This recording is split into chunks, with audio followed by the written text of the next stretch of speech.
আসসালামু আলাইকুম রহমতুল্লাহি ওবরকাতুহু। সম্মানিত দর্শক, ডক্টর মোহাম্মদ ইউনূসের এবারে যে আমেরিকা ভ্রমণ, এটা আমার দৃষ্টিতে ছিল একেবারে অপ্রয়োজনীয়। এটা যাওয়ারই দরকার ছিল না। মানুষের জীবনে যখন মানুষ অহেতুক কর্ম করে, অপব্যয় করে, বিনা প্রয়োজনে ছুটোছুটি করে, এগুলো সবই তাদের জীবন এবং জীবিকার জন্য বুমেরাং হয়ে পড়ে। আমরা যেভাবে বলি যে যেজন দিবসে মনের হরষে জ্বালায় মোমের বাতি, আশু গৃহে তার দেখিবে না আর নিশীথে প্রদীপ ভাতি। সেই যে শিশুদোষ ছড়ার মতো, আপনি আপনার জীবনের সবচেয়ে মূল্যবান যে সময়, মানে মানব জীবনে অর্থ, বৃত্ত, ধন, সম্পদ যা কিছু বলেন, সবার চাইতে মহান আল্লাহ রাব্বুল আলামিন সময়ের কসম কেটে বলছেন যে তোমাদের জীবনের সময়টা হলো সবচেয়ে গুরুত্বপূর্ণ বিষয়, মূল্যবান বিষয়। কাজেই সময়ের ব্যাপারে সচেতন হও। তো এটি এতটা গুরুত্বপূর্ণ যেটি বোঝানোর জন্য আল্লাহ রাব্বুল আলামিন সূরা আল আসর নাজিল করেছেন। আল আসরে ইন্নাল ইনসানা লাফি খুসর। সমস্ত মানুষের জীবনই ক্ষতিগ্রস্ত। এই যে সমস্ত মানুষের জীবন ক্ষতিগ্রস্ত, এই কসম কেটে বলেছেন, সময়ের কসম কেটে বলছে আল আসর। তো যারা এই সময়কে মূল্যায়ন করতে পারে, ব্যবহার করতে পারে, কাজে লাগাতে পারে, আল্লাহ রাব্বুল আলামিন তাদের জীবনে পূর্ণতা দান করেন।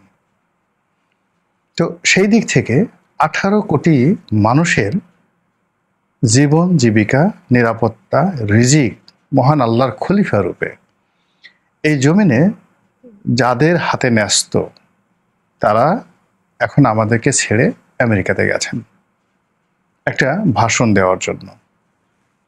এ রাষ্ট্রের অর্থমন্ত্রী এখন যিনি আছেন, ডক্টর সালে, তিনি বলছেন বাংলাদেশে এখন সত্যিকার অর্থে যে টাকা আছে, আমাদের রিজার্ভে যে টাকা আছে, এই টাকা দিয়ে কোনো আপদ মোকাবেলা করা সম্ভব নয়। এটা একেবারে সাম্প্রতিক বক্তব্য। আর এর আগে বলা হয়েছিল যে আমাদের দেশে রিজার্ভ এতটা বেড়ে গেছে, 30 বিলিয়ন ছাড়িয়ে গেছে, ওটা ইত্যাদি ইত্যাদি আরো অনেক কিছু। কাজেই টাকা আর রাখা যাচ্ছে না। কিন্তু বাস্তবতা হলো যে রিজার্ভের যে হিসাব, সেই হিসাব স্থানীয় মুদ্রার সঙ্গে কিভাবে হয়, এটা দুনিয়ার কেউ না বুঝলেও ডক্টর মোহাম্মদ ইউনূস বুঝেন এবং তার অর্থনীতিবিদরা বুঝেন। বিদেশ থেকে ডলার আসছে, কোথায় আসছে? ব্যাংকে। সেই টাকা বাংলাদেশ ব্যাংক নিয়ে নিচ্ছে, বিনিময়ে বাংলাদেশ ব্যাংক আপনাদেরকে বাংলাদেশি টাকা দিচ্ছে। এখন বাংলাদেশ ব্যাংকের টাকাটা কোত্থেকে দেবে?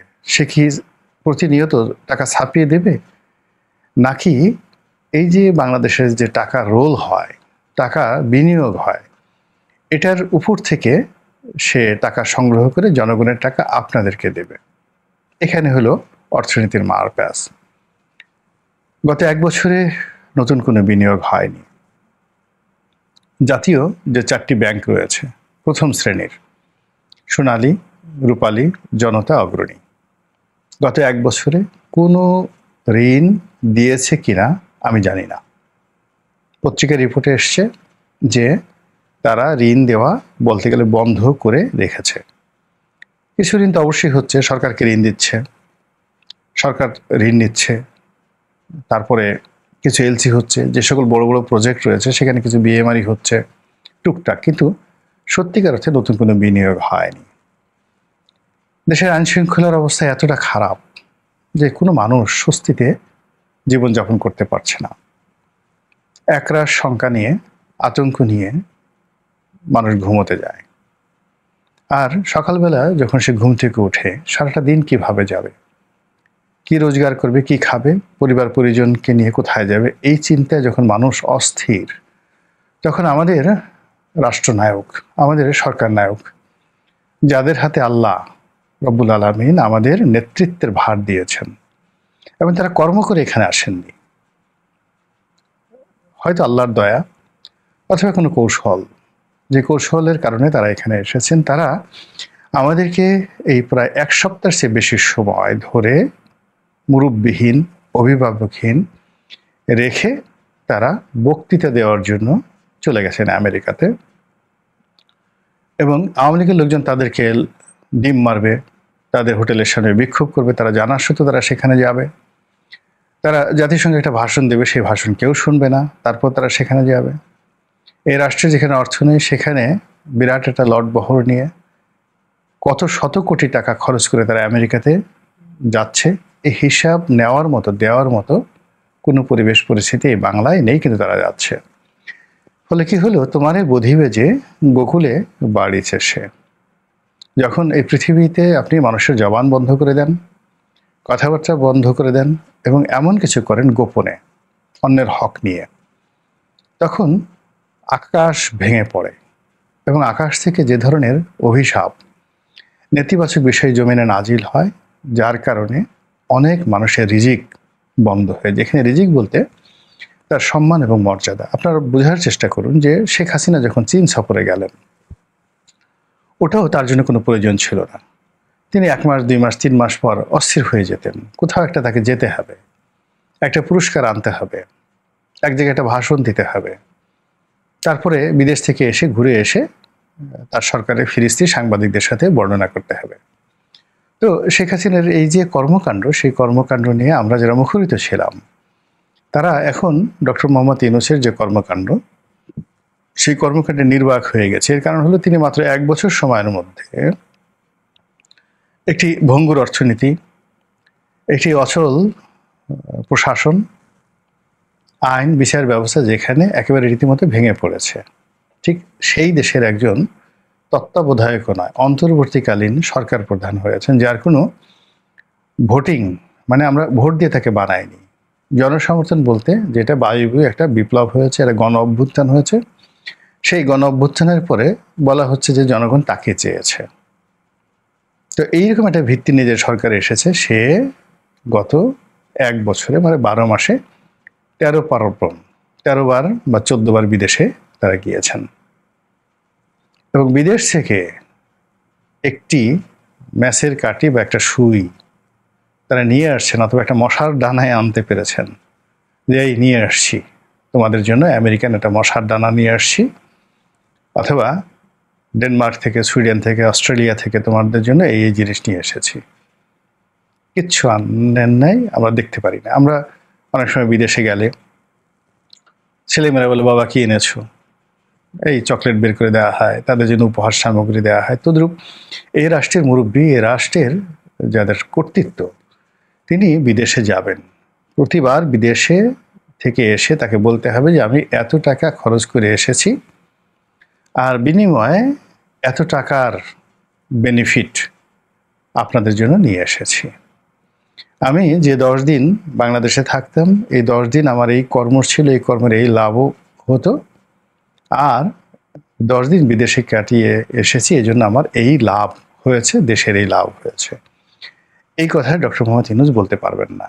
তার একটি, এই যে গত 12 মাসে 13 বার যে তিনি দেশের বাইরে গেলেন, একটি ভিজিট বা একটি সফরের কার্যকারিতা, গুরুত্ব আমার কাছে 0।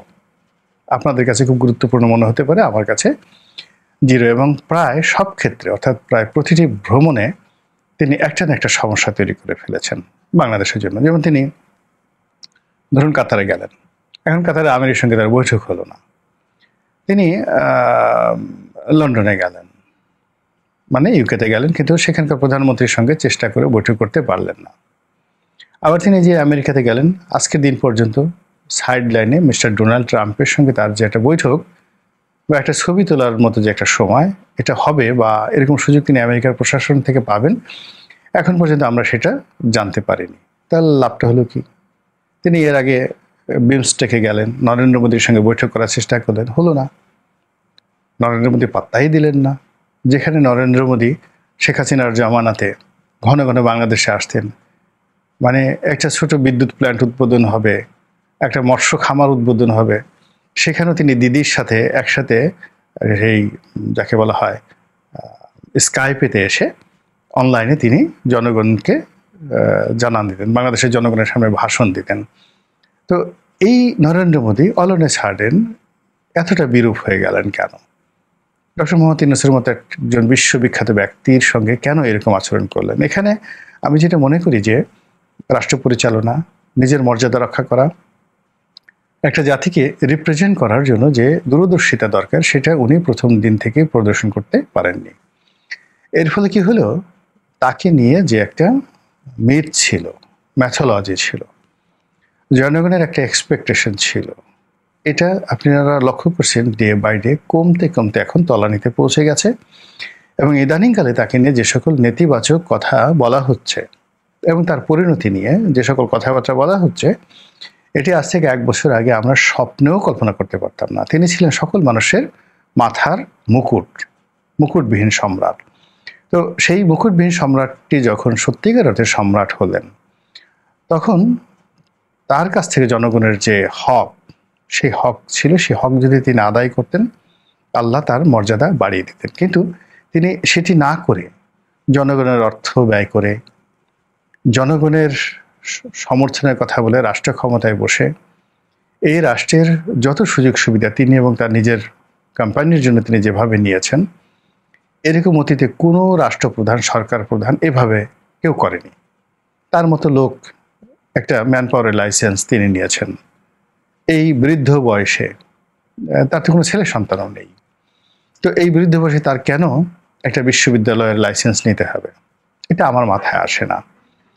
এরপরে তাকে খুব তড়িঘড়ি করে কেন, কি কারণে তাকে সেই গ্রামীণ ব্যাংকের তার যে শেয়ার ছিল, শেয়ারের যে টাকা প্রায় 1200 কোটি টাকা, সে 1200 কোটি টাকা কেন তাকে ইমিডিয়েটলি সেখান থেকে নিতে হবে? কেন তাকে গ্রামীণ টেলিকমের 600 কোটি টাকার মতো লোন শোধ করতে হবে রাষ্ট্র ক্ষমতায় বসার সাথে সাথে? এবং তার নিজের বিরুদ্ধে যত মামলা মোকদ্দমা ছিল, সব মামলা মোকদ্দমা তিনি প্রায় জিরো করে ফেলেছেন। ভালো কথা। একই সঙ্গে যদি অন্য যে সকল অবৈধ মামলা রয়েছে, সেই মামলাগুলো তিনি নিষ্পত্তি করে দিতেন, পাইকারি হারে সবগুলোকে প্রেসিডেন্টের একটা ডিগ্রির মাধ্যমে যদি সবগুলো জিরো করে দিতেন, তাহলে হয়তো তার ব্যাপারে আমরা কথা বলতে পারতাম না। কিন্তু এখন আমরা কি দেখছি, যে মানুষটিকে আমরা মাথায় করে নাচতাম, এত বড়, এত বিখ্যাত, সেই মানুষটি কেন জীবন সাহা নিয়ে এসে এত স্বার্থপর হবেন?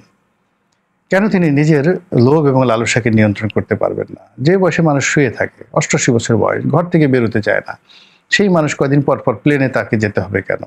সেই 48 ঘন্টা, 56 ঘন্টা ভ্রমণ করে আমেরিকা গিয়ে প্রশান্ত মহাসাগর পাড়ি দিয়ে তাকে কেন বিদেশে যেতে হবে? এখানে তো সুস্থ মানুষও গেলে অসুস্থ হয়ে যায়। এই যে এটা একটা মনোরোগ, এক ধরনের রোগ। যখন এই কাজগুলো, বাহুল্য কাজগুলো মানুষ করতে থাকে, তার নিত্যনৈমিত্তিক দৈনন্দিন যে রেগুলার কর্মকাণ্ড রয়েছে, এই কর্মকাণ্ড বাদ দিয়ে যখন মানুষ তার এই মূল্যবান সময়কে বাহুল্যময় কাজে ব্যয় করেন, তখনই তার রিজিক বন্ধ হয়ে যায়, তার সম্মান নষ্ট হয়ে যায় এবং তার ব্যক্তিগত জীবনের দুর্ভোগ এবং দুর্দশা শুরু হয়। এবং এই যে দুর্ভোগ এবং দুর্দশা, এটা সকলের ক্ষেত্রে, ডক্টর মোহাম্মদ ইউনূস থেকে শুরু করে যারাই এই সময়ের অপচয় করে, যেভাবে আল্লাহ রাব্বুল আলামিন বলেছেন আল আসরি ইন্নাল ইনসানা লাফি খুসর, সকল মানুষের জীবন ক্ষতিগ্রস্ত যারা এই সময়কে ব্যবহার করতে না পারে। তো এখন যে বর্তমান সময়, সামনে নির্বাচন আসবে, এখন অর্থনৈতিক অবস্থা ভালো না, এখানে ওনার উপস্থিতিতেই মানুষের মনে সাহস সঞ্চয় করবে। অথবা তিনি এখানে বসে থাকলে বা এখানে তিনি অফিস করলে, ইভেন তিনি যদি তার যাওয়ার পরিবর্তে তার প্রেস সচিব ডক্টর শফিককে, উনি ডক্টর না, প্রেস সচিব শফিকুল আলম যিনি আছেন, তাকে যদি পাঠাতেন, যাও তুমি জাতিসংঘে ভাষণ দিয়ে আসো, বলেন তো কি এমন অশুদ্ধ হতো?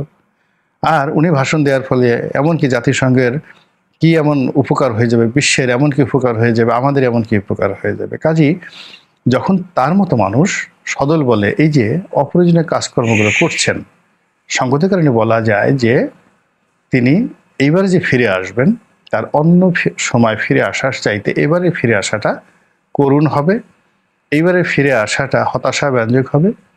এবং আমরা যারা তাকে নিয়ে বড় বড় আশা করেছিলাম, তিনি নিশ্চিতই আমাদের মধ্যে এরকম একটা হতাশার পরিবেশ তৈরি করবেন, যেটা আসমান থেকে আসবে আমরা কল্পনাও করতে পারছি না।